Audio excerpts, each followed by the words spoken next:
Olá, pessoal do canal A Crítica, estamos aqui novamente com mais um debate, né, que a gente traz mensalmente professores para contribuir, né, na análise da questão social brasileira em diversos âmbitos. E hoje, nesse debate que estamos trazendo, estamos com o querido professor Wander Costa, que é uma referência na área de direito do trabalho aqui na Bahia, né, em Salvador.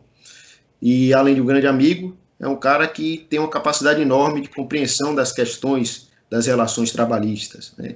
Ele que possui graduação em Direito pela Faculdade Rui Barbosa, é mestre em Políticas Sociais e Cidadania pela Universidade Católica de Salvador, especializado em Direito do Estado pela Juspódio, também especializado em Direito e Processo do Trabalho pela Universidade Federal da Bahia, é professor da queridíssima Universidade Católica de Salvador, da qual, né, fui formado por ela, né, uma universidade muito importante aqui no estado da Bahia, e é membro conselheiro, né, da OAB Bahia, né, da Ordem dos Advogados da Bahia, da Seccional Bahia. O Wander, ele é, além de professor, né, como eu disse, ele é um advogado trabalhista, então ele está diretamente ligado, né, com essas questões, né, dos trabalhadores e tudo mais. Por isso que lhe fiz esse convite de estar aqui hoje. Né. A primeira pergunta que eu já vou remeter ao Wander, além de agradecer a sua participação e a aceitação do convite, né, eu vou começar, né, uma pergunta que eu faço à maioria dos convidados, que é para a gente ter uma noção do que a gente vai analisar, em compreender qual a interpretação, né, desses professores que vêm aqui, da realidade da qual nós estamos inseridos. Porque sem entender qual é a noção que essa pessoa, que esse indivíduo tem da interpretação da realidade, a gente não vai compreender qual é a conclusão que ela está tendo. Então, eu vou iniciar com a pergunta seguinte. Né? Antes de falarmos da questão da pandemia, que o tema do debate de hoje é o mundo do trabalho e a pandemia, né, a gente precisa compreender qual é a concepção, né, que você tem da sociedade que nós estamos inseridos, qual é a sua concepção de trabalho, como categoria, e como essa categoria está inserida na sociedade atual, já que vamos falar do trabalho, e na sua ótica, como funciona o sociometabolismo do capital, como se funda essa interação com os trabalhadores, né, empregado, empregador e tudo mais. Pronto, obrigado, Kaique, pelo convite. Gostaria de agradecer a oportunidade de estar aqui com você no canal A Crítica. Lhe parabenizar pela iniciativa. Nós, de fato, estamos carentes de locais de debate, né, das ágoras, como se tinha antigamente, para se debater no mundo antigo, né, como se tem. Nós estamos carentes desse local de um diálogo mais profundo, de um diálogo que traga um suporte teórico. Então, queria lhe parabenizar por essa iniciativa e todos aqueles que acompanham o canal A Crítica, que certamente se importam com um debate mais aprofundado e com os marcos teóricos que substanciam as falas. Né? Então, eu queria agradecer o convite e começar a falar um pouco desse tema que a gente se propôs a tratar, que é a questão da pandemia, as relações de trabalho. E como você fez inicialmente uma pergunta que eu vou brincar dizendo que você me apertou sem me abraçar, porque é o seguinte, quando a gente fala de metabolismo do valor do capital, a gente remonta a uma categoria do Marx, isso é um ponto essencial para a gente compreender todo o desenrolar da lógica capitalista e das relações, a relação capital-trabalho. Inclusive, essa questão do socio-metabolismo do valor, ela é pouco debatida na sua essência entre os próprios marxistas, ou marxianos, como queira. Né? Tem gente que chama marxista e chama de marxiano, enfim. Mas eu vou usar o convencional, que são os marxistas, certo? Seguinte, por que isso? Eu vejo muito marxista ortodoxo que ele se funda na discussão do trabalho, da classe trabalhadora, da superação do Estado burguês, enfim, mas ele não parte do pressuposto do início, do fato gerador. E eu acho que compreender o socio-metabolismo do capital é importantíssimo para a gente perceber as contradições inerentes ao próprio capital. Por exemplo, ainda hoje de manhã eu conversava com um colega, Tiago Assis, que também é egresso do mestrado em Políticas Sociais, nós estávamos falando justamente sobre isso, sobre a questão do metabolismo do valor. Observe que nós vivemos numa lógica que ela não é lógica. Por que isso? Quantas vezes vocês já se perguntaram, vocês estão assistindo o canal, quantas vezes vocês perguntaram como é possível viver num mundo que prega crescimento econômico infinito e esse mesmo mundo tem recursos finitos? Tem um economista, eu peço perdão porque eu me esqueci o nome dele agora, mas que ele diz o seguinte: se você acredita no crescimento infinito, que é o metabolismo do valor, ou você é louco ou você é economista. Ele faz essa brincadeira, porque é verdade, é uma contradição. Como você consegue acreditar que nós vamos ter um crescimento infinito? O livro de David Harvey é um autor também marxista, que é professor já há muitos anos, e trata é mundialmente conhecido, e ele diz o seguinte, ele traz esse ponto das contradições do metabolismo do valor, e ele fala, ora, é impossível você acreditar num crescimento econômico, e ele diz que os economistas entendem que um crescimento saudável é a 3%, então você estaria crescendo ali eternamente.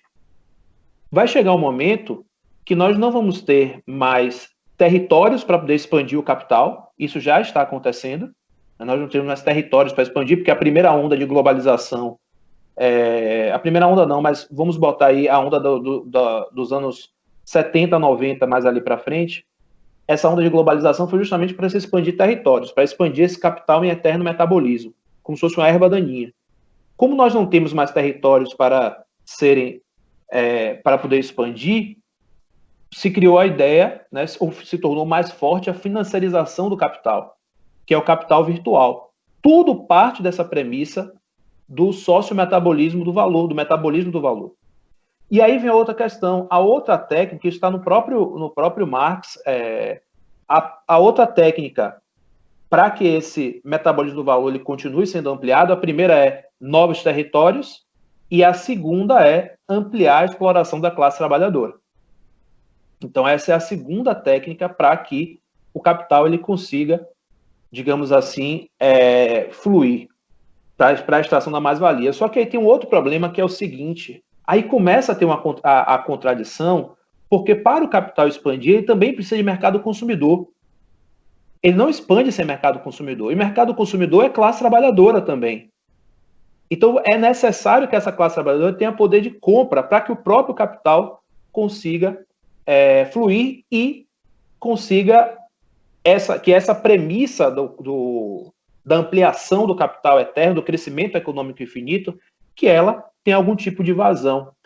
Então aí começa a ter começa a ter a primeira contradição, porque ao passo em que o capital precisa, entre aspas, explorar a classe trabalhadora para poder extrair cada vez mais valia, para além disso, ele também precisa de uma classe trabalhadora que consuma. E aí você começa a compreender também a sociedade do consumo, a sociedade do débito, a sociedade das pessoas que adquirem crédito e não tem como pagar. Hoje nós temos, por exemplo, uma massa de endividados. Por que isso? Porque há um estímulo ao consumismo, justamente por conta dessa primeira contradição do capital, que é, ora, eu, capital, preciso expandir território. Classe trabalhadora, preciso que você compre, mas eu também preciso explorar a classe trabalhadora para poder produzir. Como é que a classe trabalhadora vai conseguir comprar? Essa foi uma contradição. Então, tome crédito. Tome crédito, as pessoas estão completamente endividadas. Além disso, a captura da subjetividade, como diz Giovanni Alves. Um dos pontos é você estimular o consumismo. Primeiro não necessariamente em ordem, mas primeiro em discussão, pela obsolescência programada, que é ou os produtos quebram de verdade, ou então se criam produtos cada vez mais novos, mas que mudam apenas só uma capa, para você criar necessidade de consumo naquele trabalhador. Então, o capitalismo em si, já estou aqui me alongando na resposta, mas o capitalismo em si, a contradição central do capital, parte do metabolismo do valor. Parte do metabolismo do valor. Aí eu vou retomar aquilo que eu falei há pouco. E Harvey tem uma expressão interessante. O primeiro capítulo do meu livro eu falo um pouco sobre isso. Embora eu trate da proletarização da advocacia, mas eu faço um traçado mostrando como a proletarização da advocacia é mais um fruto, como tantos outros, das contradições do próprio sistema capitalista de mercado, que surge dessa questão do metabolismo do valor. Harvey chega a dizer que as pessoas que questionam o crescimento econômico infinito são consideradas excêntricas, são consideradas pessoas que estão fora do pensamento comum, porque ninguém questiona essa premissa básica. Ora, como crescer num mundo de recursos finitos, como crescer infinitamente? Para poder concluir esse ponto, no livro eu tento ser um pouco didático com essa tese e digo o seguinte: olha, imagine que você está fazendo um bolo e esse bolo ele tem que estar em eterno crescimento. Vai chegar um momento que não vai ter mais fermento para alimentar esse bolo e vai ter um momento que não tem mais assadeira e nem forno para poder assar esse bolo. Se esse bolo sempre se expandir. E não vai ter quem consuma. Então, o capitalismo tem uma contradição em si. Por isso que os teóricos marxistas, infelizmente, é difícil você falar hoje em Marx, porque Marx tem um estigma muito forte, e parece que ao falar do marxismo você está se assemelhando a um comunista, ou um socialista, ou seja lá o que for, mas eu acho que a contribuição de Marx ele é muito mais no campo de fazer o diagnóstico das contradições do capital do que efetivamente de propor soluções para o capital. Mas o diagnóstico dele é preciso. Por que as crises do capital elas são sucessivas? Por conta disso, porque a premissa inicial do capital é o metabolismo do valor, e o metabolismo ele é contraditório em si. E aí eu deixo para quem quiser ler a obra de David Harvey, porque essa obra é muito esclarecedora, né? Marx tem uma leitura complexa, então é importante que você leia Marx também. Mas caso você não tenha, digamos assim, você queira... Vou fazer aqui uma brincadeira, certo? Um esquematizado de Marx. Leia o David Harvey, né? Eu estou aqui fazendo uma brincadeira porque eu sou um grande crítico dos esquematizados. Eu sou um grande crítico desse conhecimento fast food, que nós vamos falar um pouquinho mais à frente aqui na nossa conversa. Mas caso você queira entender Marx, leia o original, mas se você quiser uma muletinha, leia Harvey, porque é interessante também, porque ele faz, inclusive, algumas novas conexões. Mas é basicamente isso, e a classe trabalhadora está inserida nessa contradição. A classe trabalhadora ela é ponto essencial dessa contradição. Como eu disse, ela é explorada e consumidora ao mesmo tempo, né? Nessa ótica do capital. Não existiria capitalismo sem classe trabalhadora. E aí é um ponto central de discussão, um ponto central que a gente tem que avaliar. Deixa eu ver se tem mais algo dentro da nossa pergunta. Porque às vezes eu vou devagando e eu esqueço, meu amigo. Então, se eu deixei algo em aberto aí, fique à vontade. Não, você falou bastante. Na verdade, se eu for pegar o gancho aqui para a gente discutir, a gente vai até amanhã. Né? Exatamente. Você levantou uma série de questões aqui que eu gostaria até de falar e tal, mas aí, se a gente for levando, meu irmão, o debate, já era. Vai passar aí só alguns adendos, né? A questão sobre marxista, né? O marxiano é aquele que vai partir direto da obra do Marx, né? Os textos marxianos, né? Na íntegra, só do literal do Marx, né? E o marxista, né? É da tradição do Marx que adiciona coisas aos textos do Marx, né? Então, no caso, o termo que você usou foi correto, né? Marxista, que está trazendo outros autores por cima, né? Mas não sou dessa ideia de indicar resumo, manual. Eu sempre, quando eu vou ser chamado para dar alguma aula, parece que a primeira coisa que eu falo é isso. Cuidado com os manuais, porque o manual reduz, né? Mas eu entendi o que você falou, né? Para iniciar, quem está sem tempo, né? E tal, precisa de um... Lógico, você tem que ler o original. Para entender o Marx na atualidade, tem que ir para o Marx, né? Exatamente, você tem que entender o original. Senão corre o risco, inclusive, que eu já vi muitas pessoas que se dizem marxistas, enfim, sem conhecer os conceitos básicos. Porque leram alguém... É muito comum que as pessoas leiam a Escola de Frankfurt, né? E os autores da Escola de Frankfurt, e que fazem menção ao Marx, e não leem o Marx no original. É necessário que você pegue o Capital para ler, pegue as outras obras para poder compreender. Não são obras fáceis, não são obras simples, né? Mas é necessário que você leia realmente na íntegra. Os demais autores que traduzem o Marx é para uma leitura posterior, inclusive para que você faça adequações ao tempo presente, para também não incorrer num anacronismo, né? Tem muita gente que quer aplicar a teoria de Marx, ipsiliteri, no momento atual. Você consegue explicar os fenômenos, você consegue entender a genética da coisa, mas as ramificações são ramificações da modernidade. Isso é a leitura de manual, esquema, é mais uma leitura auxiliar, né? Para lhe ajudar a dar uma compreensão mais atual e tudo mais, mas tem que ir para o original, né? Outra coisa, você falou sobre, né, uma falta de lógica do capital, né? Eu acho que é uma lógica, né? Na verdade, não é uma falta de lógica, é uma lógica, só que é uma lógica irracional. Por isso que parece que é uma falta. O capital tem uma lógica própria, né? Só que é uma lógica irracional da anarquia econômica e tudo mais, que gera todas essas contradições que você citou aí, né? Então, é uma lógica não lógica, podemos dizer, né? Uma contralógica, nesse caso, que é a contradição, né? Da realidade. É uma desorganização. Tem um autor que chama de o capital desorganizado, né? Você falou questão da lei do valor, né? Realmente é o que vai basear tudo, né? No sistema capitalista, nesse sócio-metabolismo, que o valor vai sempre querer se autovalorizar, né? E com isso vai produzindo catástrofes cada vez maiores, em busca da questão do lucro, né? Que é central para a lei do valor.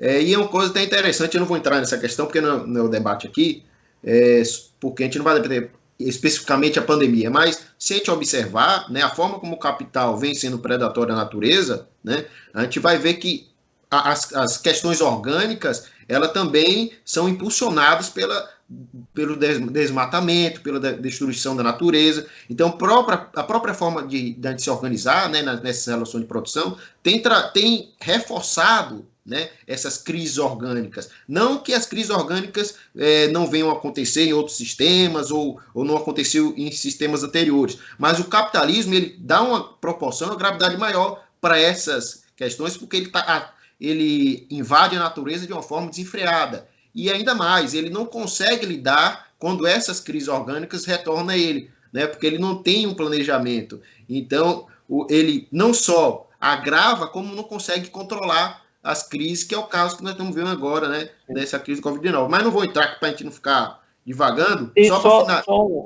Desculpe, tem só um ponto central que eu acho que, como a gente falou, isso ficou muito no campo teórico, e quem não conhece a obra de Marx talvez não entenda isso de uma forma prática, mas eu só quero trazer um ponto. Essa questão da gente prezar do metabolismo do valor, de produzir por produzir, só para poder manter o ciclo de produção, isso nos leva algumas contradições e algumas problemáticas e constatações que são, assim, claras, saltam aos olhos, mas a gente não percebe. Por exemplo, nós já temos roupa para vestir 4 gerações. Por que a gente produz roupa ainda? Nós temos hoje mais pessoas em situação de rua, melhor dizendo, nós temos mais casas desabitadas, imóveis desabitados, do que pessoas em situação de rua. Aí eu lhe pergunto, a produção do nosso sistema é uma produção para atender às necessidades humanas ou é uma produção para poder reproduzir essa lógica do metabolismo do valor? Certo? Então, nós temos, por exemplo, hoje nós produzimos mais alimentos do que nós temos pessoas famintas, mas ainda temos pessoas com fome. Então, essa é a grande discussão. Por que nós produzimos? Por que o metabolismo do valor? Eu acho que as pessoas que discutem seriamente a crise econômica, a crise do capital e a pobreza, têm que fazer essa primeira pergunta. Qual é a lógica intrínseca ao sistema capitalista? Que é o metabolismo pelo mero metabolismo do valor. Isso não é para servir o ser humano. Senão nós não teríamos esse paradoxo entre fome, produção de comida e pessoas sem comer, pessoas sem casa, quando a gente tem um excesso de casas. Pessoas sem roupa quando a gente tem excesso de roupa produzida, né? Isso tem até um dado, né? Eu fiz um artigo em 2018 para a revista de estudos latino-americanos, né? Do IELA.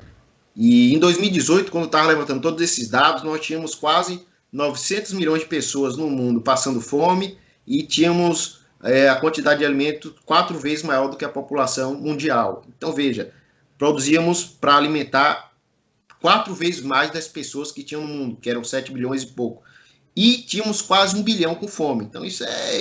E hoje deve ter aumentado muito mais, né? 2 anos que eu fiz essa pesquisa, mas vou até acompanhar para ver. Esse é um dado importante. E finalizando aqui o ponto, vou tomar data vênia, né? Pedir a licença para lhe roubar essa analogia que você fez aí do bolo crescendo, né?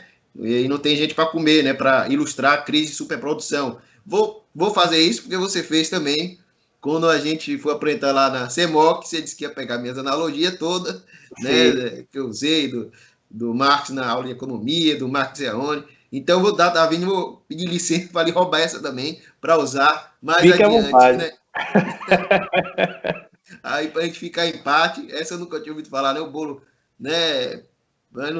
Cresce, não tem que, não vai ter que comer, né? Coma, não vai ter fermento, não vai ter quem assar, não vai ter como assar.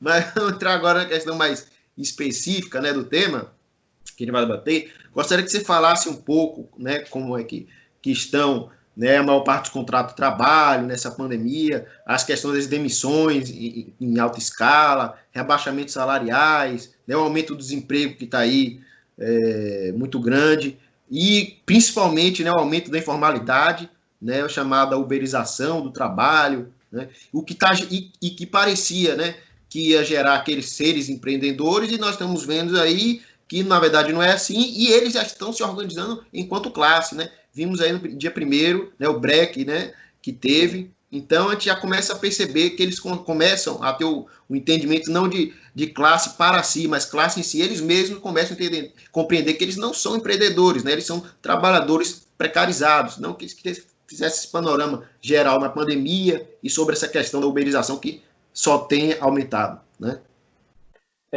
Kaique, quando a gente ultrapassa a discussão central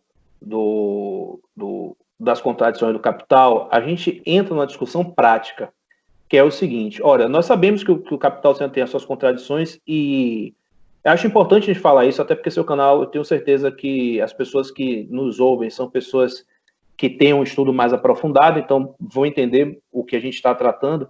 É o seguinte, nós temos um problema prático, que é, ok, estudamos, entendemos filosoficamente, economicamente, que o capital tem suas contradições e que em um momento ele vai à falência, apesar dele se renovar, né, com as metamorfoses do capital. Mas nós temos um problema prático, que o próprio Bourdieu traz. Ele diz o seguinte: olha, nós sabemos que o Estado ele está a serviço do grande capital, ok, mas também tem a mão esquerda do Estado.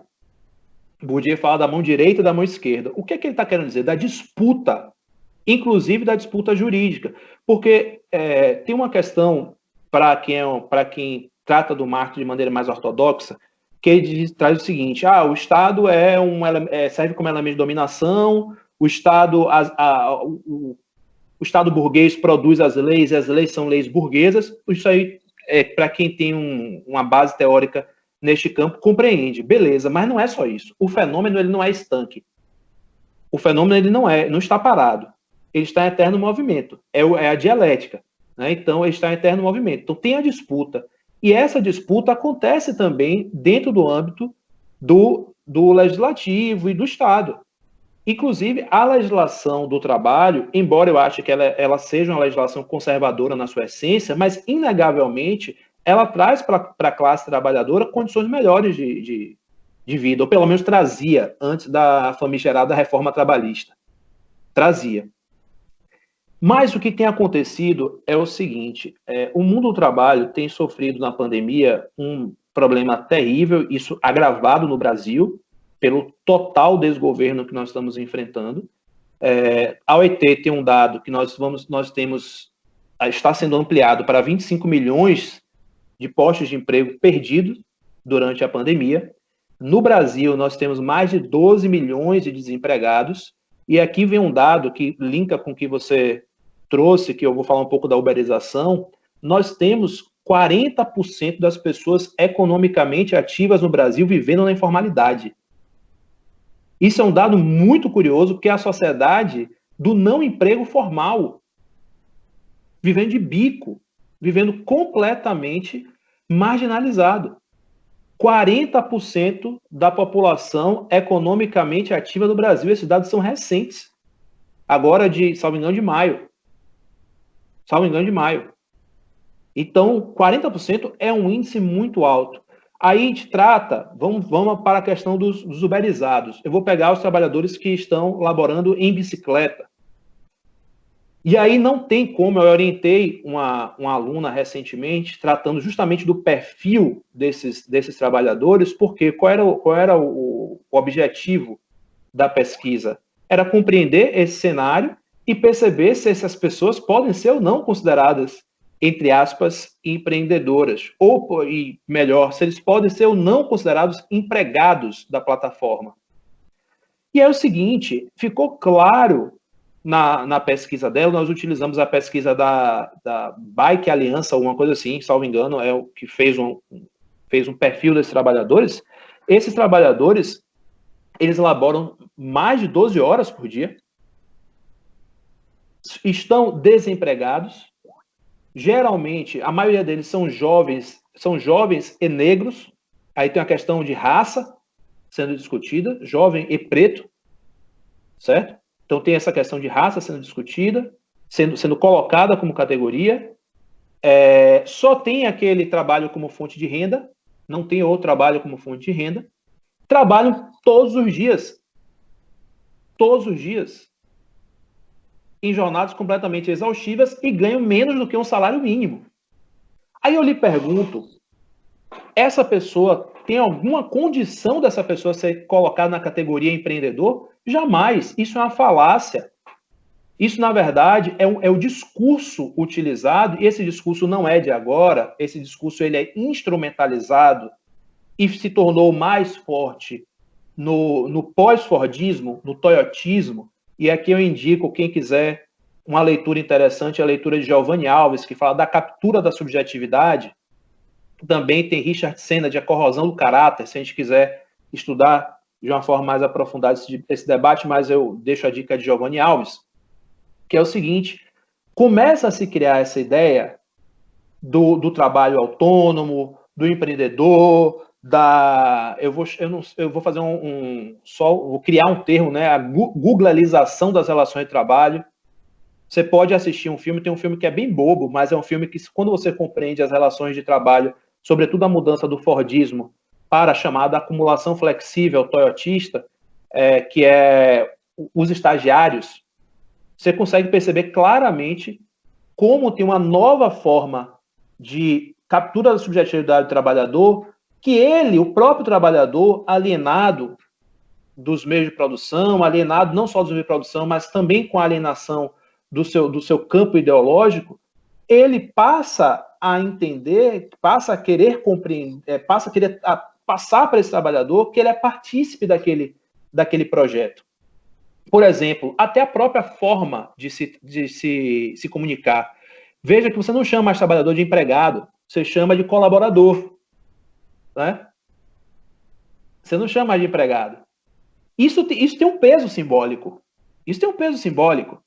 Você não dá mais bronca no trabalhador, você não chama mais a atenção dele. Na verdade, dá feedback. Você não tem mais chefe. Você tem um líder. Alguém que está conduzindo a matilha, digamos assim. E dentro dessas empresas, com esta característica da acumulação flexível, elas, inclusive, você não é mais necessário que você tenha aquela figura do superior hierárquico que fique fiscalizando o trabalho. Porque aquele superior hierárquico, ele é considerado, entre aspas, o inimigo, e isso une a classe trabalhadora. No momento do cafezinho. Né? O que tem acontecido agora é que você estipula as metas, agora não, isso já desde a década de 70, e aí se alastrando mais para frente, quando iniciou na história recente a acumulação flexível. Essa classe trabalhadora, ela é vigiada pelos próprios trabalhadores, porque você estipula a meta, divide os trabalhadores em equipe e diz assim, ó, a equipe que bater a meta vai ter lá o bônus, a equipe que não bater a meta tem a rua. Então, os próprios trabalhadores, eles se fiscalizam. Isso cria uma cisão entre a classe trabalhadora.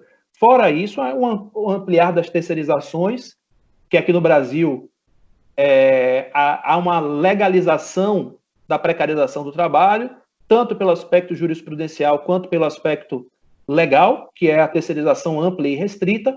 A terceirização ampla e restrita, Caio, que permite, por exemplo, que eu e você, que a gente trabalhe no mesmo lugar, você receba mais do que eu, porque você é o trabalhador efetivo, enfim, e eu receba, obviamente, menos do que você, porque eu sou o trabalhador terceirizado, fazendo o mesmo serviço lado a lado. Além disso, veja agora, pandemia, teletrabalho.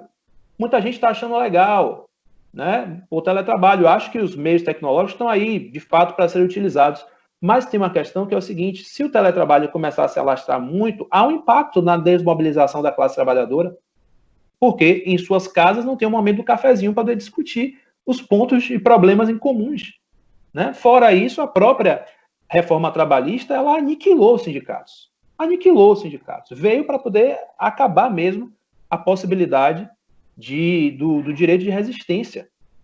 Mas os trabalhadores, aí voltando para o ponto, né, porque eu faço muita digressão, mas os trabalhadores uberizados, os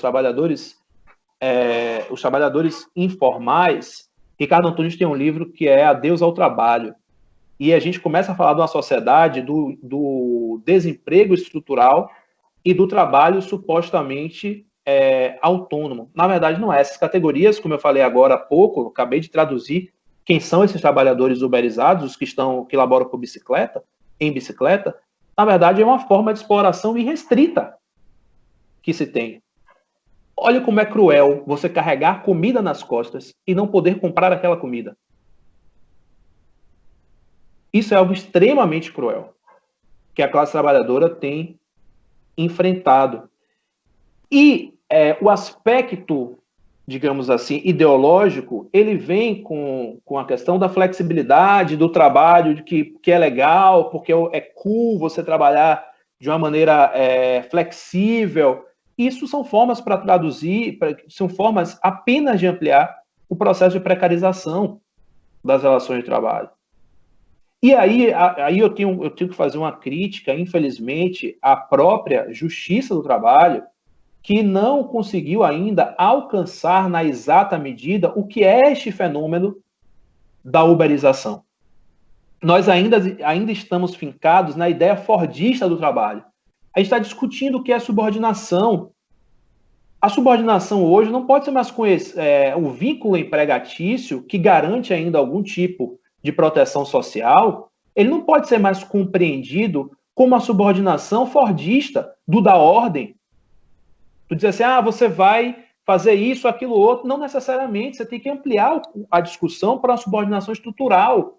Eu lhe digo mais, eu uso a teoria de um juiz baiano, um suspeito em termos de inteligência e de rigor acadêmico, professor Murilo, que ele usa a própria CLT para dizer assim, onde é que vocês leram na CLT que está escrito subordinação? Não tem na CLT isso, não. A CLT fala de dependência. Trabalhador por dependência. E aí ele traz a ideia da dependência econômica. E o Uber, nessa categoria, poderia ser considerado um trabalhador empregado porque ele é dependente dessa relação de trabalho.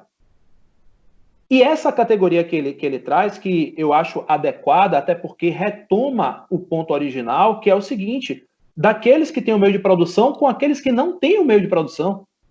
Então, se eu sou uma pessoa que trabalha por dependência, eu dependo de você, eu dependo do trabalho, eu tenho que ser considerado empregado, sim. Nos termos da CLT, a CLT permite. O que não dá mais é para que a gente fique, infelizmente, eu vou fazer uma crítica aqui, eu estou tentando poupar um pouco essas críticas mais diretas, mas é o seguinte, a gente tem que fazer toda uma releitura do direito do trabalho. Toda uma releitura. A gente não pode ter mais um direito do trabalho fincado na ideia dos anos 50. Né? Eu sei que a CLT daqui do Brasil foi de 43. Eu estou falando dos anos 50 porque foi o auge do modelo fordista, né? Que foi de final da Segunda Guerra Mundial até a década de 70, quando esse modelo se esgotou e teve a modificação para acumulação flexível. Mas a gente não pode mais compreender a relação de trabalho dessa forma, a relação de emprego. A gente tem que ampliar esse conceito. inclusive para poder enquadrar essas empresas. Observe você, Kaique, por exemplo, esses trabalhadores que trabalham em motocicleta, se eles sofrerem um acidente, eles estão completamente desassistidos. Desassistidos. Muitos deles não recolhem para a Previdência Social. A maioria. Então, eles estão completamente perdidos. Se um cidadão, trabalhador ou trabalhadora, se ele cai na rua hoje em cima de uma motocicleta, ele não tem assistência nenhuma. Nenhuma. Ele não vai ter renda. E aí a gente tem que começar a se perguntar novamente que sociedade é essa que a gente quer viver. Porque, olha, se você tiver, você que está nos ouvindo, eu sei que não, mas eu estou aqui fazendo uma provocação, se você tiver um olhar meramente individualista, essa pessoa desassistida, ela vai se tornar um problema social para você. Para você. Porque, meu amigo, uma pessoa desesperada, ela faz qualquer coisa. Certo? Então, se a gente não dá as respostas adequadas, se a legislação, nessa mão esquerda de Bourdieu, digamos assim, mesmo sabendo que a lei é um reflexo também do Estado burguês, mas se você não tiver a mão esquerda do Estado, pelo menos fazendo os ajustes sociais, as formatações, as conformações de classe, a gente vai ter uma guerra de todos contra todos. Ontem eu ainda estava com a professora Érica, e ela está dizendo, Wanda, o Estado, para poder existir, tem que ser legítimo. Se ele não tem um mínimo de legitimidade, a gente volta à barbárie, que já acontece hoje. Então, manter uma classe trabalhadora saudável, ela serve para duas questões. E olha que aqui eu estou sendo pragmático. Eu não estou nem trazendo o princípio da solidariedade, nem outras questões. Eu estou sendo pragmático. Eu estou falando aqui para aqueles que dominam. Se você escamoteia a classe trabalhadora, primeiro não tem reprodução dessa própria classe. Você pode comprometer a própria força de trabalho. Para além disso, você não tem mercado consumidor. Certo? E aí Keynes, que é um teórico liberal, traz isso de maneira clara. Se você não tiver o Estado ali garantindo valores mínimos, enfim, interferindo nessa relação, esqueça. Porque essa classe trabalhadora não vai se reproduzir, não vai nem ter como comprar e vai estancar. E é importante que a gente lembre, depois eu falo da questão da microempresa, enfim, mas nesse primeiro ponto. E outra coisa é o seguinte, quando você tem uma classe trabalhadora completamente desassistida, isso pode levar à própria falência das relações sociais. Lembre-se que as revoluções, elas nascem, e eu vou pegar a Revolução Francesa para as pessoas não acharem que eu estou trazendo uma outra experiência histórica.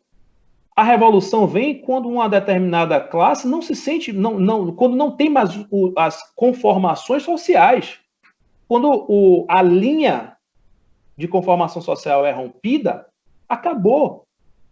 Vai ter um momento que aquelas pessoas exploradas, elas não vão mais ficar tímidas. Então, isso é muito importante ter. Por isso que eu falo que o direito do trabalho é um direito conservador também. É um direito que garante uma melhor condição para a classe trabalhadora, mas é um direito conservador. Por que ele é conservador? Ele deixa a classe trabalhadora conformada. Deixa a classe trabalhadora conformada. E uma grande crítica que você tem ao trabalhismo é justamente essa, né? Que o trabalhismo não vai para a essência do problema. O trabalhismo ele é anticonvulsivante. Na medida em que os trabalhadores têm uma fatia dos direitos, isso acaba, de certa forma, confortando e impedindo as convulsões sociais, ou pelo menos reduzindo. A uberização das relações de trabalho é uma ampliação da exploração, mas é uma ampliação da exploração da classe trabalhadora que vai culminar no que você falou. No break dos aplicativos, por exemplo, é o primeiro ponto. Ninguém fica o tempo todo sendo explorado, amigo. Bote um animal no canto, acuado, ele vai ser acuado, vai ter um momento que ele não vai ter mais como ir para trás, que ele vai para cima. Então é muito necessário que a gente entenda pelo fenômeno da precarização, da uberização, por esse aspecto de que ele é uma exploração em si, com um nome bonitinho, para poder dar um ar modernoso, como se falava antigamente, mas é só para explorar o trabalhador com vínculo desprotegido, mas é necessário também que se entenda que isso pode gerar uma convulsão social. Né? Mas, como eu lhe disse, o professor e advogado fala demais, viu, amigo? Então eu já estou aqui, depois você vê o que é mais interessante da fala. Não, duas coisas. Você pode, quiser falar aí, você fala. Até crítica que você estava falando que ia poupar, pode fazer crítica, se quiser. E devagar, derivar. Se der 4 horas, a gente divide em 2, posta 2. Não tem problema nenhum. Eu falo demais e suas perguntas são instigantes. E como o seu canal não é um canal superficial, eu poderia simplesmente falar do vínculo de emprego do Uber. Dizer, é empregado, não é? Quais são as características? Mas não, a sua pergunta é instigante. Então, para uma pessoa inteligente como você, eu não posso dar uma resposta simples, nem uma resposta que vá tocar na superfície sem arranhar a essência do problema. Sobre a questão do Estado burguês, né? Evidentemente que a gente tem que compreender que a estrutura do Estado e do direito, né, da forma jurídica, da forma política, elas são derivadas da estrutura da forma mercadoria. Nesse sentido, em termos estruturais, né, o Estado e o direito eles são reproduções, né, da lei do valor e das relações de produção do capitalismo. Entretanto, né, até para o Marx, né, inclusive muito para o Marx isso, né, esse processo da estrutura social, ele não é estático, né? Então, dentro dessas próprias estruturas, existe também, vai permear todas as estruturas, também a luta de classe, em todos esses âmbitos da vida social e das formas sociais. Então, veja, quando o Marx fala no manifesto, né, ele comemora no manifesto que os trabalhadores ingleses conseguiram reduzir a carga horária de trabalho para 12 horas. Então, foi uma grande vitória aquilo ali. Então, ele comemora como uma grande vitória, que ele disse que os trabalhadores obrigaram o direito burguês a assumir uma pauta dos trabalhadores. Então, em outro momento, teve um aumento de salário, Marx diz, né, uma das primeiras vitórias da economia política do trabalho contra a economia política do capital.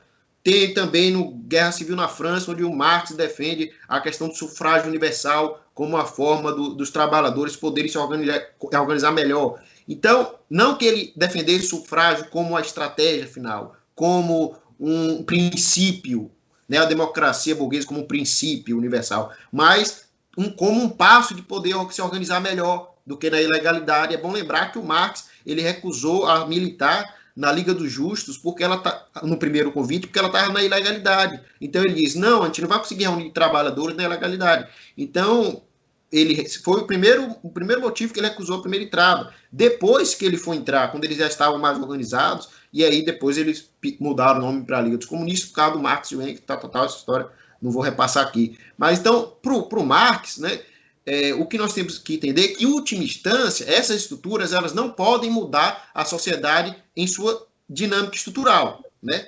Mas isso não quer dizer que nós não possamos pleitear e conseguir questões mínimas. Inclusive, há alguns autores que conseguem, né, trazer essas questões táticas mínimas para que elas formem a consciência de classe naquela luta mínima e consiga se conectar com as questões mais amplas e estratégicas, que é a mudança da própria sociedade. Então, enquanto você está fazendo uma luta mínima, né, ou economicista, ou meramente politicista, você já está organizando a classe trabalhadora. E a partir do momento que ela consegue aquela vitória, ela pode perceber que ela consegue mais. Então, o que o Marx está querendo dizer é que dá para a gente conseguir as vitórias táticas e conectar essas vitórias táticas com o planejamento estratégico, que é a mudança final da sociedade. Então, não há uma contradição nisso, né? E isso é muito, muito claro. Inclusive, o Miguel Reale, que eu não vou nem falar nada aqui, mas o livro dele diz, não, o Marx está... o Marx está incoerente porque ele diz que o capitalismo que serve só aos capitalistas, mas se foi criado o direito do trabalho para ajudar os traballadores. Ô filho, isso está comprovando a tese do Marx, que há a luta de classes e que há as contradições. Então você não está... Mas deixa essa muito quieto, que eu não vou... Não, mas você tem razão, você tem total razão. E, assim, os alunos de direito, infelizmente a gente vai falar isso um pouco mais à frente, mas o ensino manualesco tem perdido essa profundidade que você, hoje como profissional e ainda como aluno, que você sempre teve. Então, o professor, que vem da palavra professar, ele não é inquestionável. Pelo contrário, é do dissenso, é da dialética, é da crise, né, por assim dizer, que se vem a síntese da discussão. Então, fique à vontade para criticar Miguel Halley aqui. Eu estou poupando algumas críticas, mas eu concordo exatamente com o que você disse. E o direito, infelizmente, infelizmente mesmo, os autores do direito são os menos críticos. Teve determinados assuntos que eu só vim descobrir no mestrado, ao estudar sociologia e economia. Entender o porquê de algumas coisas. Infelizmente, no direito, a gente vive de axioma. A gente vive só de dogma. É isso aqui, é isso, porque é isso. Não pode ser assim.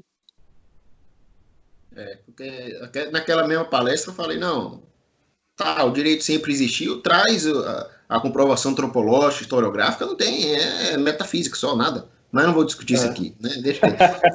Depois eu faço um e tal. Mas gostei muito da sua resposta, né? Só não gostei muito desse neologismo que você criou aí, porque é quase um trava-língua, né? Googlização, né? Googlização das relações de trabalho. Esse eu não vou pegar, né? Esse neologismo aí não... Mas assista, se você não assistiu esse filme, assista depois. Quase trava-língua do tigre, né? Dos tigres. Pô. É uberização. Tá bom, acabou. Veja quanto passa régua nisso daí. Que nada, rapaz. Googlização é complicado.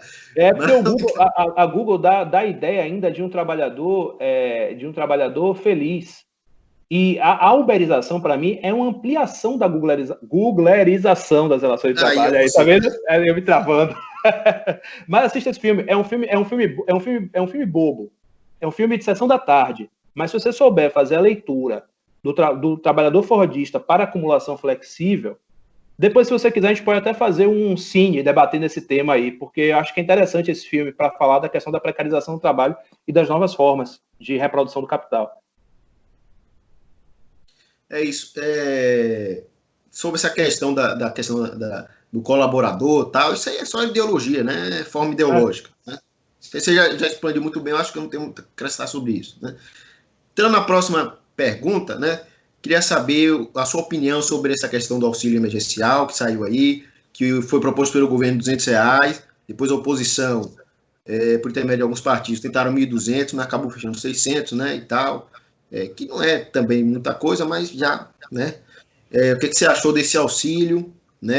Que foi pequeno, né? Pelo que necessidade dos trabalhadores, né? E que restringiu boa parte dos trabalhadores não puderam receber, né? Esse auxílio que foram também gravemente afetados pela essa pandemia do Covid-19, né? E por outro lado, para os banqueiros e empresários, né? Trilhões de reais, né? E o que você acha dessa contradição, né? O governo quer dar 200, né? Pelo parlamento consegue 600, né? E o empresário banqueiro trilhões, né? Inclusive descaso, né, com os médios e pequenos empresários, que se a gente for pegar na conta da linha é quem está empregando, né? Eu não digo nem dando emprego, porque eu não uso esse termo, né? Porque você não dá um emprego, você chama o trabalhador para você ter lucro. Mas no termo de que quem está empregando no país mais são os médicos pequenos empresários que não estão sendo auxiliados como os grandes banqueiros e os grandes burgueses, né? Exatamente. Essa sua conexão desse tema. Excelente pergunta, Garic. Como eu falei, em alguns pontos a gente tem que ser um pouco pragmático, porque é o que nós estamos vivendo. O sistema que nós vivemos é esse. Então, como melhorar um pouco esse sistema? Como trazer um pouco de alento dentro desse sistema? Né? Enquanto não tiver a superação da forma mercadoria e, enfim, do sistema que nós vivemos, o sistema que a gente vive é esse e a gente tem que encarar a realidade. E aí eu trago a política, a discussão da teoria keynesiana, que é o seguinte: primeiro, eu não posso deixar de fazer uma crítica extremamente severa ao presidente da República, senhor Jair Messias Bolsonaro, que é o grande responsável pelas mais de 70 mil mortes que nós já temos em relação à Covid-19.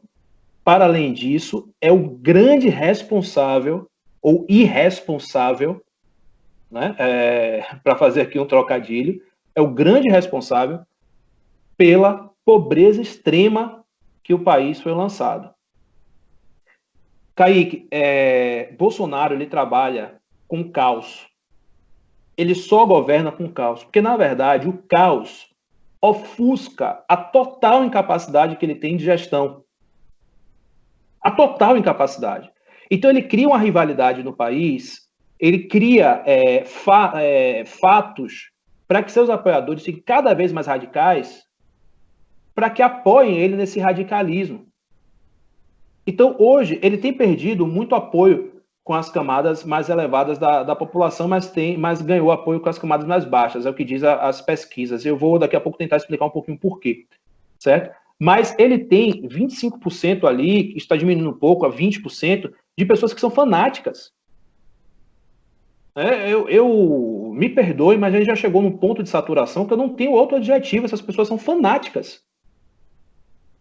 Porque ele já fez tudo o que é possível ser feito em termos de prejuízo social, e as pessoas ainda conseguem defender esse cidadão e o seu principal interlocutor, que é o Paulo Guedes. O Paulo Guedes, ele é uma pessoa, ele foi um dos responsáveis pela crise que o Chile viveu recentemente. Ele foi um dos mentores, o Chicago Boys lá, né? Ele foi um dos mentores da estruturação da Previdência do Chile.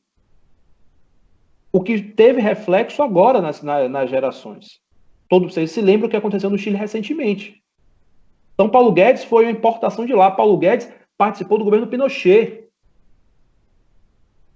Então, é necessário que a gente diga essas coisas para que as pessoas saibam com quem a gente está lidando. Jair Messias Bolsonaro, na tribuna da Casa do Povo, entre aspas, estava elogiando um torturador. Isso é uma afronta à memória das pessoas. Mas, enfim, eu quis trazer essa questão pelo seguinte, para a gente perceber que a necropolítica para essas pessoas é normal, é comum. Desprezar o trabalhador e desprezar também os pequenos e microempresários faz parte do dia a dia desse cidadão. Veja que ele queria, como você bem colocou, dar R$200 para que essas pessoas sobrevivam. Durante a pandemia, que nós sabemos que o método mais eficaz até então, discutido, é uma pandemia nova, com questões novas, mas o método mais eficaz é você ficar em casa, meu amigo. Porque se você ficar em casa, você não vai ter contato com quem tem a doença. E como é que as pessoas podem ficar em casa se não tem uma renda básica garantida? Então, eles queriam dar R$200 para os trabalhadores, o Congresso pressionou e aí ampliaram para 600. Ora, se tinha dinheiro para 600, por que só botou 200? Né? Essa é a primeira pergunta. Precisou da pressão, da disputa, aí vem, em contrapartida, é aprovado uma PEC para que os trabalhadores, para que os bancos sejam agraciados. Por que isso? Porque, para quem não sabe, o Banco Central vai poder comprar títulos podres dos bancos e já há uma estimativa. Outro dia eu estava lendo na Auditoria da Dívida Pública, que é um canal bem bacana também, uma estimativa de uma perda de mais de R$1 trilhão. Aí eu vou trazer para você o seguinte dado. Não é o auxílio emergencial, foi a medida provisória 936, certo? Que foi aquela que paga aos trabalhadores um benefício emergencial quando ele tem um contrato de trabalho suspenso ou quando tem o salário reduzido. Aí a União ele paga um benefício emergencial, que é um benefício emergencial que também não é lá essas coisas todas. Mas, enfim, é um benefício emergencial. Para esse benefício emergencial, a União gastou, entre aspas, vou usar a palavra deles, porque para mim é investimento, mas a União gastou 52 bilhões de reais. Ora, comparado com o que foi liberado, autorizado para banco, não é nada. Não é absolutamente nada. Então, isso demonstra, inclusive, qual é a prioridade dessas pessoas. E aí, quando você vai para a questão da microempresa e dos pequenos empresários, que aqui eu me arrisco, embora possa sofrer alguma crítica por conta disso, mas me arrisco em muitos pontos a colocar também na categoria de classe trabalhadora, porque muitos deles, embora estejam ali numa figura de empregador, mas sofrem dos mesmos maus dos trabalhadores, né? Então eu não gosto de colocar essa categoria como pequeno burguês ou nada disso, eu coloco também como classe trabalhadora, seu Zé da padaria, seu fulano ali que tem 2 empregados, são pessoas que têm dificuldade também. Essas pessoas são responsáveis por gerar 52% dos postos de trabalho do país, de garantir 52% dos postos de trabalho. E aí, não precisa ir muito longe, basta eu reproduzir a fala do próprio ministro da Economia, que ele disse que ia ganhar dinheiro com as grandes e perder dinheiro com as pequenininhas. Fala dele. Isso significa o seguinte, que eles não entendem absolutamente nada de política de manutenção e preservação do emprego e da renda, porque nesse momento você deveria estar estimulando as micro e pequenas empresas, porque são os principais responsáveis pela geração do emprego. E outra coisa, a micro e pequena empresa não tem o mesmo poder de barganha de uma empresa maior. Veja, por exemplo, que se você aposta suas fichas das empresas grandes, elas geram os monopólios e monopolizam, inclusive, os empregos. Então, quando a empresa dessa tem poder para sentar na mesa e dizer assim, ó, eu vou sair daqui do seu país e eu vou para a Ásia. E ser uma terra arrasada, como aconteceu com a GM em Chicago, por exemplo. Certo? Quando você dispersa, você tem vários pequenos negócios, o pequeno empresário não tem esse poder de barganha, de chantagem. E é ele que mais emprega. E aí é o seguinte, aí você começa a perceber como a gente não tem Ministério do Trabalho mais, a discussão do trabalho está no Ministério da Economia, que são pessoas que não têm a menor habilidade para tratar com esse tema. Veja, por exemplo, que além dessa medida provisória, teve a medida provisória 944, a 944 liberou 40 bilhões para que os micro e pequenos empresários pudessem pagar a folha, certo? É um empréstimo, neste caso, da 944. Só que olha o que esse governo fez. Quem está fazendo a distribuição desse dinheiro são os bancos privados. Sabe quanto esse dinheiro chegou para os pequenos empresários? 1,4 bilhões. De 40 que foi liberado de dinheiro público. De dinheiro público. Chegou para os empresários 1,4 bilhões de reais. Os últimos dados que eu li. Sabe por quê? Porque os bancos começaram a criar empecilho para emprestar dinheiro a esses empresários. Empecilho para emprestar dinheiro público. Aí eu lhe pergunto, foi o que você está aqui na nossa discussão, qual é, então, a prioridade desse governo? A prioridade desse governo o compromisso dele é com a vida, com os trabalhadores, com os pequenos negócios? Não. Com os grandes. E eu não preciso fazer muito esforço argumentativo para isso, porque o próprio ministro disse. Eu não preciso fazer muito esforço. É um cara do mercado financeiro e ele mesmo disse, vamos perder dinheiro com as pequenininhas, vamos ganhar dinheiro com as grandes. A ordem foi o contrário. Ele disse, nós vamos ganhar dinheiro com as grandes e perder com as pequenininhas. Então, para ele, pouco importa se são as pequenininhas que geram emprego nesse país. Eu não consigo compreender como ainda é possível, não é defensável a necropolítica adotada no campo da saúde e no campo do trabalho. O auxílio emergencial não foi algo que ele fez de livre e espontânea vontade. Ele precisou de pressão. E o mundo todo... Aliás, Kaique, outra coisa também que é importante ser ressaltada. Antes de tudo, as medidas que ele adotou para poder... As medidas emergenciais, a primeira delas foi a 927. A 927, ela vinha com a crueldade e com uma contradição em termos econômicos que era máxima. Graças ao Congresso, olha só que qualquer coisa perto de Bolsonaro se torna um progressista, né? Graças ao Congresso Nacional não passou, que a ideia original era suspender, era a possibilidade de suspender os contratos de trabalho, medida provisória 927, e os trabalhadores ficarem 4 meses sem salário. Essa foi a primeira providência que eles queriam adotar. Aí o Congresso Nacional chiou e eles tiraram essa possibilidade. mas isso seria uma catástrofe. Primeiro, no aspecto humanitário, que os trabalhadores ficariam sem dinheiro, sem ter o que comer, e segundo, no aspecto econômico. Porque no momento de crise, seguinte, a gente tem que retomar aqui a teoria anticíclica de keynesiana. No momento de crise, as empresas, elas não gastam dinheiro, elas retraem. As famílias, que são as grandes responsáveis pelo consumo, também retraem, porque ninguém vai ficar gastando dinheiro em crise. Quem tem ainda sua poupança não vai gastar agora.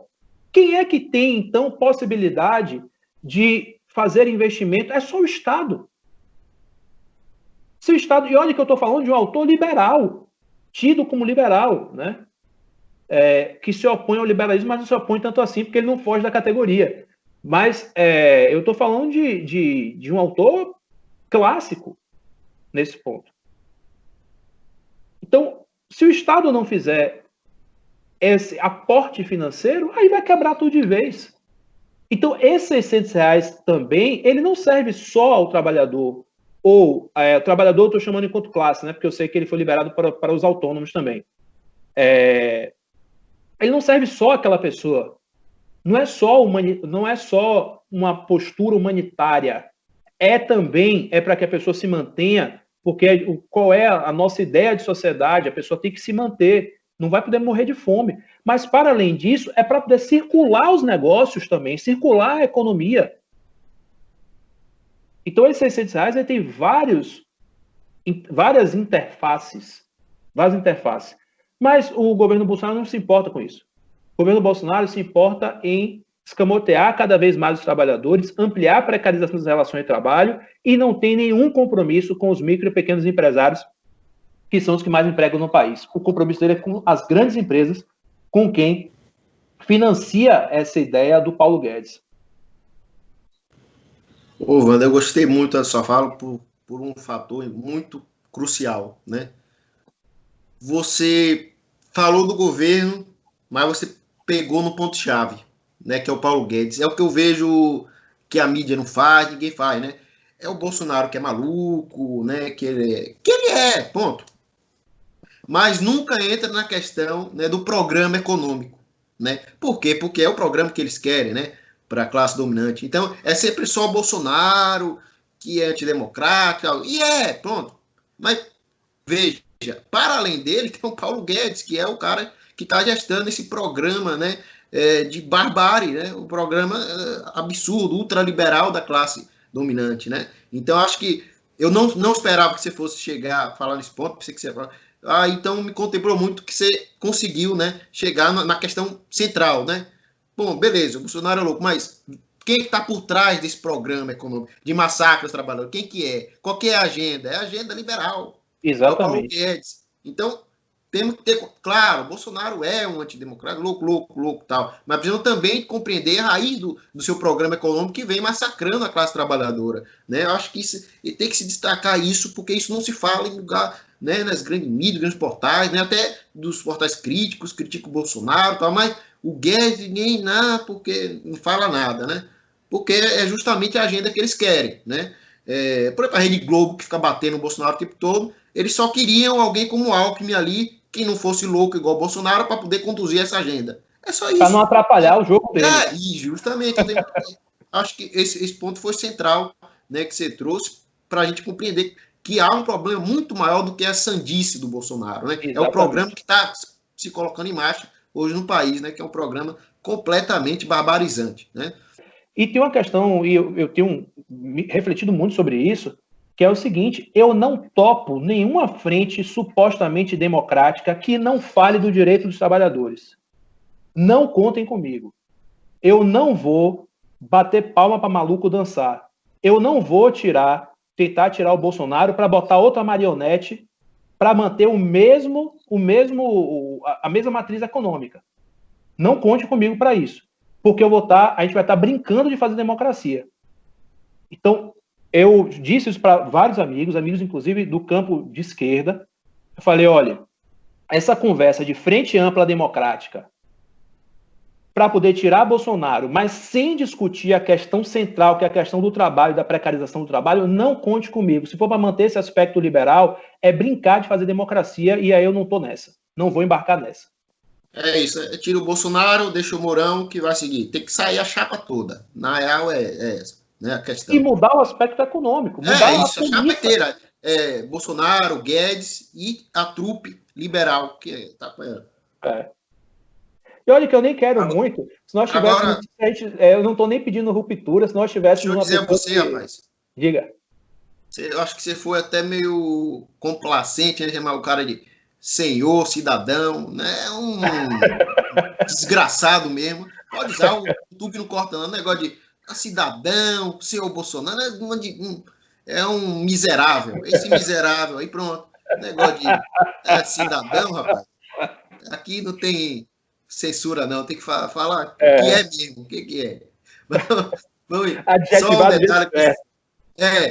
Tem um negócio de formalidade, não. Tem que largar o doce, como diz por aí.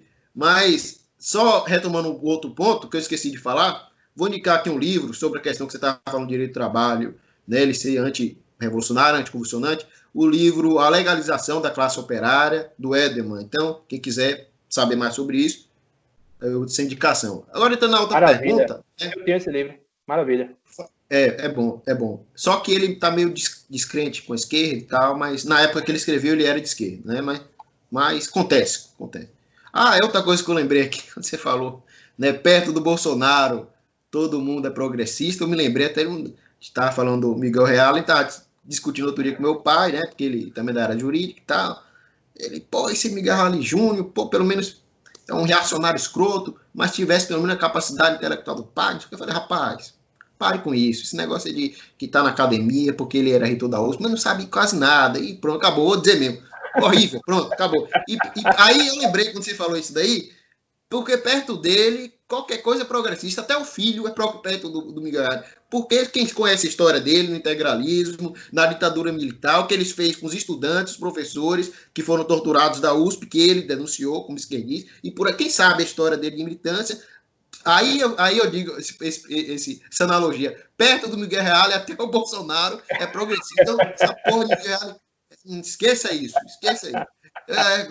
Larguei logo doce. Eu discuti com meu pai. Não, que nada, rapaz. Mas vamos para cima. Vamos para cima. Se quiser que me queime aí na academia. Tô nem aí, mano. Falando da categoria aqui um pouco mais da questão, né, dos professores, né, que eu considero os professores como trabalhadores, né? Alguns não, cada um tem a sua concepção da categoria do trabalho, mas os professores, né, na minha opinião, vendem sua força de trabalho, e é bom lembrar, tem no manifesto, prefácio, na edição inglesa, o Engels vai dizer o seguinte, né? Trabalhador é aquele que vende a sua força de trabalho, portanto, o assalariado. Então, se você discorda do Engels, aí paciência. Aí aí com você e quem você quiser. Aí, estou dando aqui a letra. Né? Aí, né, considerando os professores como trabalhadores, né, queria instigar um pouco a discussão, porque como você como professor pode até contribuir, né, como está essa situação dos professores, né, docentes nessa pandemia. A gente sabe que as universidades federais, estaduais pararam, mas os privados continuaram. Como é que está se está havendo alguma precarização do trabalho, se está trabalhando mais, recebendo menos, como é que está a situação dos professores, né, na situação da pandemia, né, de maneira geral, né, você como docente pode até trazer um pouco dessas questões, e é interessante levar em conta também o fato da questão do ensino remoto e tal. É bom a gente lembrar que boa parte dos estudantes não tem rede social, internet. Fiz uma pesquisa também em 2018, e naquela época, se não me engano, posso até errar o dado aqui, mas depois eu vou uma pesquisa aí para vocês. Foi um artigo que eu fiz que 38% ou 39% naquela época das famílias brasileiras não tinham acesso à internet. E no mundo, 4 bilhões não tinha. Então, mas tem 2 anos atrás, acho que pode ter avançado um pouco. Mas, tomando essa questão, como é que está o trabalho dos professores, a relação com os estudantes, né? Eu tive até um contato direto, né, logo no começo da pandemia, com a questão lá da UXAL, né, que a gente tinha uma dificuldade tremenda, porque os estudantes não tinham mais acesso, né? Estavam viajando para o interior, se escondendo da pandemia, e não entregavam os trabalhos e tal, e não tinha como avaliar. Alguns só ficavam, viajavam, só tinha um celular, não conseguia postar. Então, toda essa complexidade dessa situação, como a gente vai ter que se adequar. Bom lembrar que eu não sou contra a tecnologia, nem nada, até porque precisamos do desenvolvimento das suas produtivas e tudo mais. Só que, como a gente conseguir lidar nessa questão, né? Como está o trabalho dos professores e a questão dos alunos? Kaique, é excelente pergunta. Eu vou começar pelo dado que você trouxe, que é um dado extremamente relevante. 1 a cada 4 brasileiros não tem acesso à internet. E outro ponto que é curioso também, e eu busquei muito esses dados porque eu estava defendendo vigorosamente o adiamento do Enem. Então, 1 a cada 4 brasileiros não tem acesso à internet. E também tem uma outra questão que é a seguinte: aqueles que têm acesso têm um pacote de dados muito restrito. Ainda tem essa outra questão. Você tem um acesso, mas não necessariamente você tem um acesso ilimitado. Você tem um pacote de dados ali que não permite que você progrida, muitas vezes. Essa discussão eu estava trazendo mais para o ensino médio. Para o ensino superior, eu tenho eu posso dizer que eu estou num lugar privilegiado, que é a universidade confessional. Então, e aqui eu falo sem nenhum medo de errar, que a universidade na qual eu estou, que você é aluno, ela tem uma vocação diferenciada. Eu posso aqui dizer que eu já passei por quase todas as instituições de ensino de Salvador, pelo menos. Eu fui professor, vou falar aqui rapidamente, só para que as pessoas que nos assistindo entendam que eu tenho também um conhecimento não só da área privada, mas da área pública. Eu fui professor substituto da Federal, professor da Católica, dou aula na pós-graduação de quase todas as faculdades aqui, e é o seguinte: as universidades públicas têm um problema, que é o problema justamente da falta de atenção ao ensino público. Veja que o Ministério da Economia, o Ministério da Educação passaram pessoas desprezíveis no último período. Desprezíveis. Não só desprezíveis no aspecto formal, no aspecto teórico, no aspecto humano, pessoas que não têm aquele Weintraub, aquilo ali eu não sei de onde tiraram aquela pessoa. Essa ideia do olavismo é um negócio extremamente... Eu não sei como é que a gente chegou até esse ponto. Porque, assim, o Olavo de Carvalho, com a devida vênia, mas é uma pessoa que questiona essa terra redonda, pô.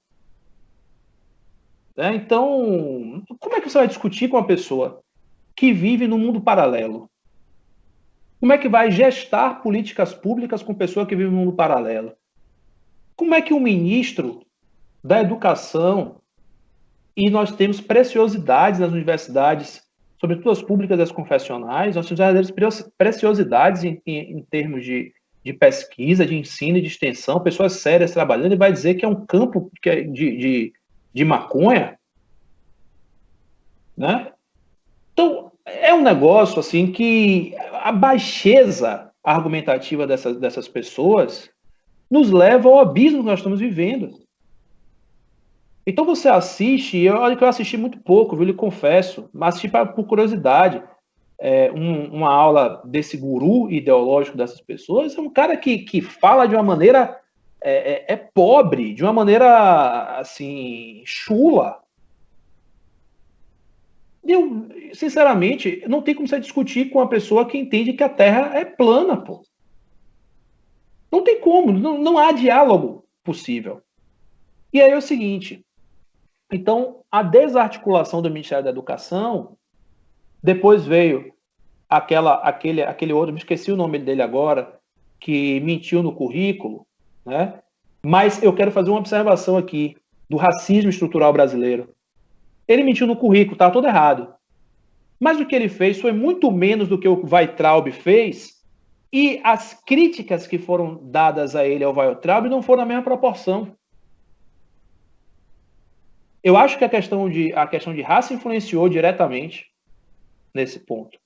Mas, enfim, superado esse ponto, o Ministério da Educação desgovernado no momento de pandemia. As universidades públicas sofrem diretamente com isso. Embora a gente tenha autonomia universitária, os reitores... lembrando também que ele fez aquele programa Futurice, que esse Futurice era uma privatização implícita, e chantageou as universidades que não aderissem ao Futurice não iam receber verba. Isso foi antes da pandemia. Mas é um total desleixo com a educação no país. Quando você vai... Aí eu disse da minha boa experiência na universidade confessional, porque é o seguinte, lá na universidade, nós já trabalhávamos com a empresa Google e nós já tínhamos ferramentas tecnológicas antes da pandemia. Então, quando veio a pandemia, nós já estávamos, entre aspas, treinados para trabalhar com os mecanismos de ferramenta tecnológica, tanto que foi rápida a nossa modificação. Existe um novo normal que a gente vai ter que se adaptar. Claro que isso implica, hoje também, naquele dado que você trouxe. Mas aí, sem fazer um auto-festejo, mas observe, a universidade que ela é vocacionada tem um outro aspecto. Lá na universidade, por exemplo, nós cedemos uma espécie de netbook para alguns alunos que não tinham como não tinham um computador em casa. Eu, por exemplo, fui responsável por uns 4 a 5 pedidos de alunos meus. Pô, Amanda, não tenho como, porque a universidade, como é plural, tem muito bolsista, embora seja uma universidade privada, mas é confessional e é filantrópica, como tem muito bolsista, enfim, tem muita gente, dialoga com várias classes sociais, várias formas. Mais da metade, entre bolsistas, fiéis e Brony. Exatamente. Então, é uma universidade democrática. Eu tenho muito orgulho da universidade. E aí é o seguinte, nós cedemos, a empresa Google cedeu alguns, chama-se Google Chrome, mas é um netbook. E aí os alunos puderam, em comodato, levar esses computadores para suas casas, e nós já estávamos estudando também uma forma de levar a internet para essas pessoas, através de chip, alguma coisa assim, isso está sendo já estudado para a gente poder se adaptar. Então, a experiência que eu tive esse semestre foi uma experiência proveitosa. Eu era muito preconceituoso com o ensino através das tecnologias. Para os professores, pelo que eu soube, existia uma ampliação geral, muitas vezes, de carga horária de trabalho. Isso aconteceu. Por que também? Aqui eu acho que a gente tem que fazer uma reflexão. Não estava sendo fácil para os alunos, porque estamos num novo momento e foi abrupto, não teve essa formação continuada para os alunos. Em muitos casos, os professores também não, que não foi o nosso caso lá da universidade, mas em muitos casos os professores tiveram que se viram dia para noite no que tratar com ferramentas tecnológicas. Isso causa um desgaste do trabalhador. E, para além disso, tem outra coisa que a gente não está colocando na conta, que é a seguinte: as pessoas estão em casas, e nas suas casas, e muitas delas com as atividades domésticas, com as atividades de casa. E os filhos também estão em casa. Então, a carga horária de trabalho, inclusive do trabalho gratuito, não relacionado com a atividade remunerada, ampliou muito. E isso causa no trabalhador, principalmente na mulher, porque aqui a gente já tem também uma divisão de gênero nessas atividades domésticas. Aqui em casa não, porque se eu não fizer minha parte eu apanho, mas, enfim, em outros lugares, a gente sabe que essa divisão de gênero ela é substancial. Então, as professoras se queixaram muito também eu estou tendo que cuidar da criança, cuidar da casa e ainda fazer o meu trabalho remunerado. Então, é um momento que a gente vai ter que se repensar enquanto atividade e tentar se ajustar de alguma forma. Eu acho que a ampliação do trabalho foi muito mais do trabalho gratuito. Nesse primeiro momento, eu acho que o trabalho assalariado também mudou um pouco, só para a gente poder tentar reorganizar, mas o trabalho gratuito foi aquele que ampliou bastante, e, claro, trabalho a trabalho acaba impactando diretamente na exaustão do trabalhador e, sobretudo, da trabalhadora.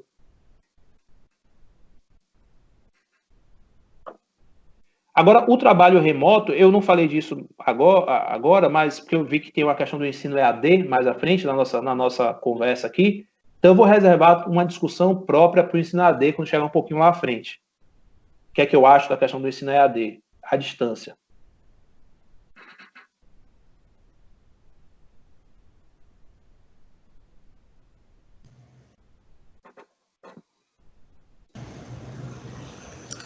Não sei se já pode entrar, já, porque já tem a ver com o tema, você já entra logo.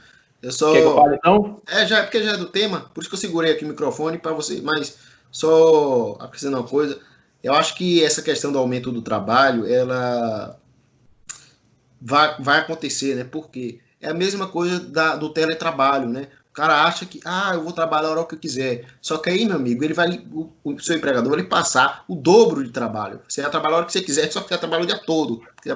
Então, então veja, Verdade. aumenta as atribuições dos professores e tal. Então, teve esse aspecto que eu percebi. E sobre a questão das tecnologias, eu acho um pouco assim complicado, porque não sou contra o uso de tecnologia, né? Evidentemente, claro, tem que utilizar do quem tem mais avançado, mas eu acho um pouco complicado no sentido de transferência de todo o ensino presencial para um ensino EAD, como muitas empresas, grupo Croton e tal, agora estão querendo fazer, né? Agora, se, né, for um ensino presencial em conjunto com essa ferramenta, aí sim, né? Porque você utiliza tanto aula expositiva, tanto modelos variados de avaliação, de aulas online, uma aula de uma forma, presencial, outra aula de outra forma, seminário online e tal. Então, acho que incrementar essas ferramentas para melhorar a qualidade do ensino, sim. Agora, trocar o ensino, isso vai precarizar o próprio trabalho dos professores. Sim. Então, aí já tem a categoria do tutor, né? Aí começa a transformar professor em tutor, né? E nada aqui contra alguns professores que eu conheço, tal, são grandes doutores, né, que até se baseiam nessa troca do ensino presencial para o ensino todo online em Vygotsky, tal, como se tenham calma, usar Vygotsky aí, que vocês estão usando seus artigos todos. Não, mas eu conheço amigos meus. Tenham calma e ficar usando, porque a interação presencial ela é uma interação muito forte. E o que ele está trazendo ali é essa interação, não interação via rede.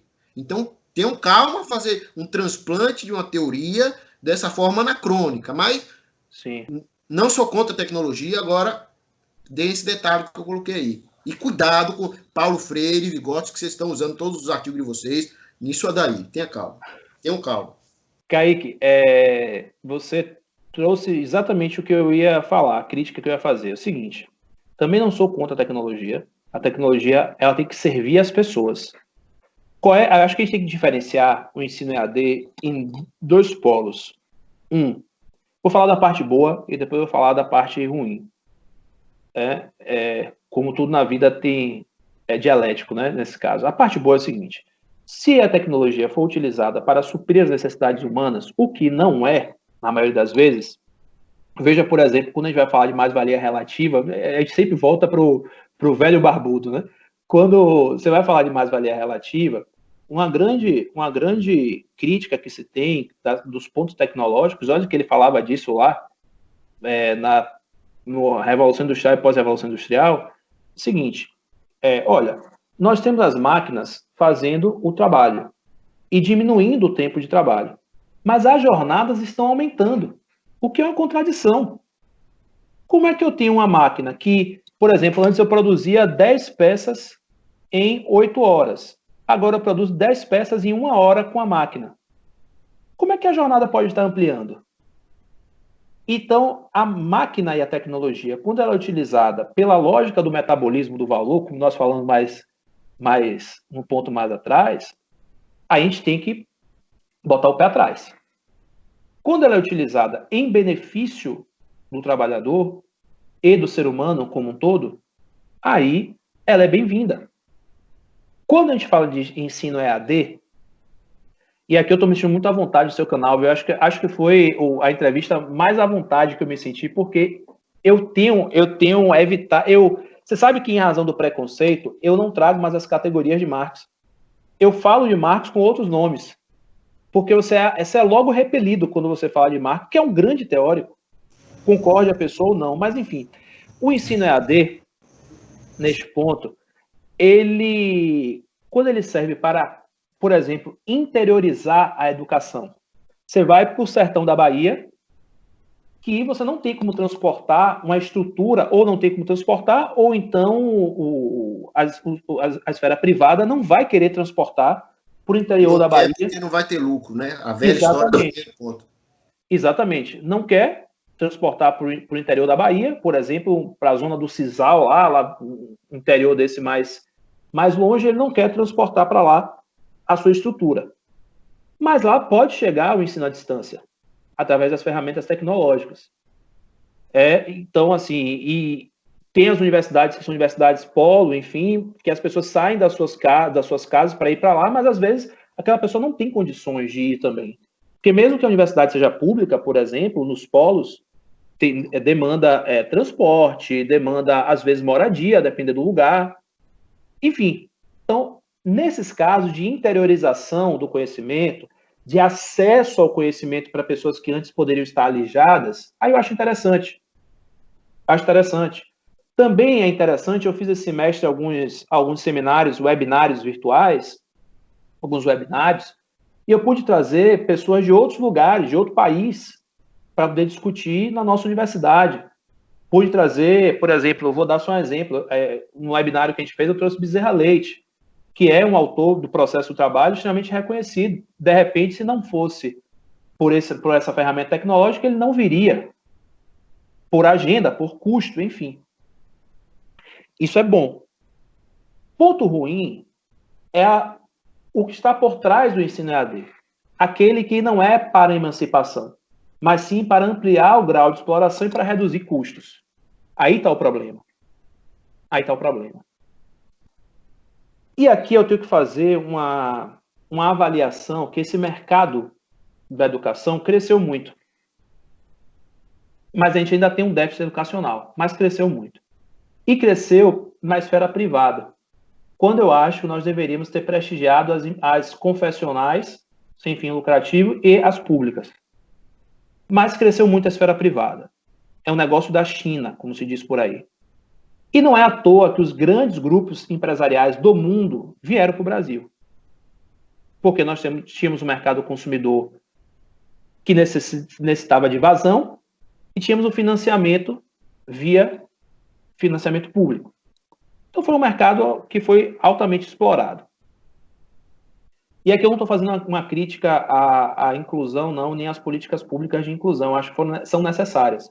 Mas eu estou trazendo o seguinte, qual é a lógica do capital? É isso aqui que está dando dinheiro? Eu venho para cá. Pronto, vieram, aportaram. A grande questão agora é que essas políticas públicas foram estancadas.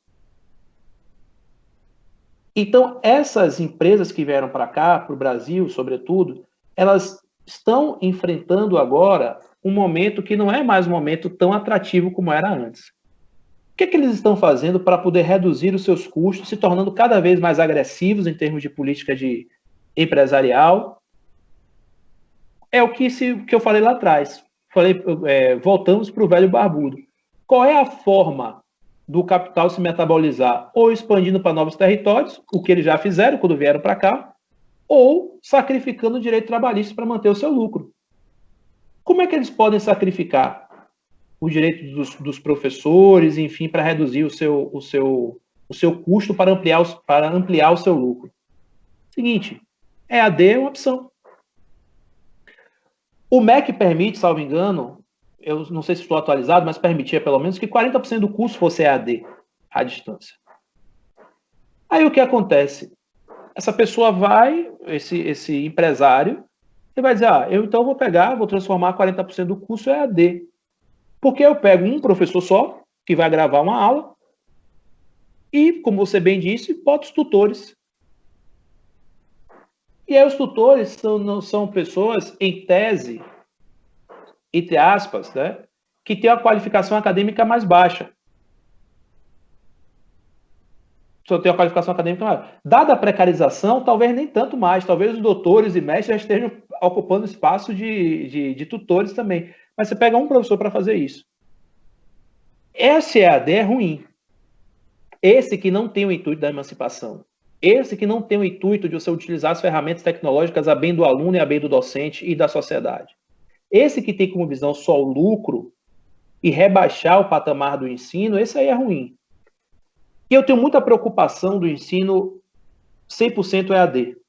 Muita preocupação. O ensino que ele é parte EAD, a gente ainda pode alcançar essa lógica da emancipação e de novas formas de tecnologia. Mas o ensino 100% EAD, eu me preocupo com outras questões, que são questões pedagógicas, mas também são questões educacionais, para além só do pedagógico. Nós nos conhecemos aonde, Kaique? Eu e você. Microfone fechado, mas lá na universidade, presencial, né? Pronto. Se nós não tivéssemos presencial na universidade, talvez você não me conhecesse, eu não conhecesse você, e eu não teria o prazer de saber o grande teórico que você é. Então, as minhas relações pessoais, muitas delas se formaram na universidade. A universidade é para além do ensino teórico. E me preocupa muito mais ainda quando isso é para o ensino básico, para o ensino fundamental, para o ensino médio. Porque a escola é um local de interação humana. É um local para você dialogar com as diferenças. Se eu tenho uma família de pessoas que são só de pessoas brancas e classe média, por exemplo, na universidade eu vou encontrar pessoas não brancas, pessoas negras, e vou encontrar pessoas com diversas faixas de renda. Então eu vou dialogar com a diferença, como eu vou encontrar também pessoas com a faixa de renda superior à minha. Então eu vou dialogar com o diferente.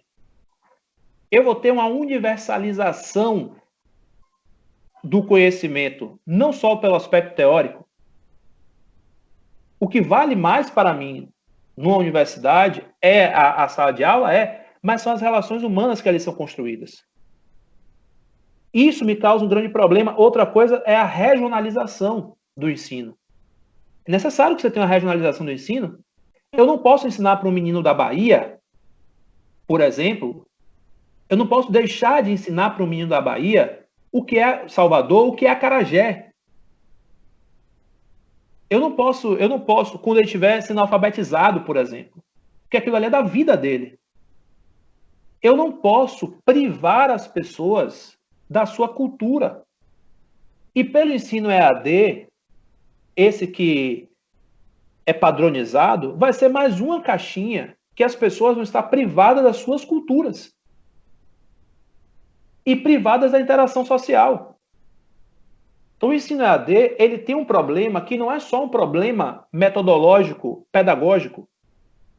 Ele tem um problema de esfacelar as relações humanas. E se você quiser trazer um argumento que é um argumento mais econômico, ou economicista, eu vou lhe dizer que as principais oportunidades de trabalho que eu tive na minha vida vieram dos contatos que eu fiz na universidade. Eu fui coordenador de um curso de Direito aqui em Salvador porque a coordenadora anterior que me indicou foi minha professora. Eu entrei na Universidade Católica de Salvador porque estava fazendo meu mestrado lá, mas para além disso, os professores da universidade e o coordenador à época tinha sido meu professor. Minha sócia, ela foi minha colega de sala. As pessoas que eu tenho parceria na advocacia hoje foram meus colegas de sala. Então, se eu tiro isso do estudante, eu estou esfacelando as relações sociais que ele está por construir. Então, é uma discussão extremamente complexa nesse ponto. Eu sou radicalmente contra o ensino 100% EAD. Eu sou a favor da tecnologia, sou a favor até de parte do ensino EAD, em alguns casos específicos, mas a gente não pode tornar o ensino EAD como regra para tudo e para todos, sob pena de esfacelar as relações sociais. Deixa eu só lhe dar uma questão, que você está falando, às vezes o tutor não tem a qualificação, mas eu vou lhe dizer, viu, Wander, vários tutores, eles hoje, não só em universidades privadas, que tem AD, mas também em cursos de universidades públicas, aqui não vou citar nome, porque eu sei quem são as pessoas, que eu conheço e tal, que são professores, mestres, doutores, pós-doutores, estão sendo tutores em cursos. Então, veja, está se transformando, não é ter um professor e ter um tutor ao mesmo tempo, eles estão transformando os professores em tutores, para o rebaixamento salarial, aumento da carga horária e por aí vai. Então, conheço alguns professores, né, de universidades até públicas, que são mestres, doutores, excelentíssimos teóricos e tudo mais, e que estão fazendo tutoria. Né? É o grau da exploração do trabalho, né? Não vou querer muito adentrar nesse ponto, porque envolve questão individual deles, eu não vou citar aqui onde é nem quem é, mas eles vão assistir aí e vai saber o que eu estou falando. Né? Não, mas você tem razão, porque o grau de... Sobre a questão, né, da interação, né, isso que eu estava dizendo, essa interação entre as pessoas, interação social, né, também é um espaço de aprendizagem. Então, por isso que eu disse para eles tomarem cuidado, porque vários artigos, eu ando lendo muitos artigos, né, centenas de artigos já sobre o ensino EAD, começaram a explodir, e de até amigos conhecidos meus, e eles trazem, né, uma fundamentação que não explica o ensino EAD. Eles usam bigodes o tempo inteiro, mas dizem, só se interacionismo, porque agora vai ter interação em vários ambientes virtuais. Então, calma, primeiro você tem que compreender que a interação presencial não é igual à interação virtual. Então você está fazendo anacronismo com a teoria, tenha calma, entendeu? Percebe? Então, uma coisa, outra coisa. Claro que, como você falou, o cara mora no interior. Claro que vai ser uma interação para ele, porque ele não tem hipótese de interação nenhuma. Mas quem tem interação presencial é diferente. Então, a gente pode pegar até o Zizek, o que ele explica, né, sobre a questão da alienação nas redes, né, que você cria um personagem seu, então não é você ali. Então, é complicado. Não vou aqui também entrar no assunto, porque não é o tema, mas justamente essa questão que eu estava tratando. Então, tome cuidado ao usar Vygotsky, Paulo Freire, né? Eu não sei se mal intencionados ou se não entenderam, né? Que às vezes pode ser até, né, mal intenção de ter que usar para fundamentar, mas não vou entrar no mérito da questão, né? Mas tenha calma. E sobre a professora que você falou, que é sua sócia, professora Taylor. Sim. Então, mandar um abraço para a professora Taylor aí, que foi paraninfa de minha turma. Peguei civil 2 até o último com ela e tal. Forte abraço aí. Minha amiga e irmã, com certeza vai assistir. E uma coisa que eu vou lhe dizer, você estava dizendo, uma brincadeira agora que eu vou fazer, né? Você estava dizendo, né, que está evitando citar Marx, mas está citando ao mesmo tempo, né? Está parecendo com Foucault quando ele disse, né? Eu não preciso citar Marx, porque o Marx é o grande mestre, né? Eu cito e vocês não percebem, né? Porque não há diferenciação entre historiador e marxista, né? Tenho lá minhas controvérsias com o uso do Marx que o Foucault diz que faz, mas eu me lembrei desse trecho dele no livro que justamente isso falou. Ele não cita, mas ele diz, eu estou citando a todo momento e vocês não estão percebendo.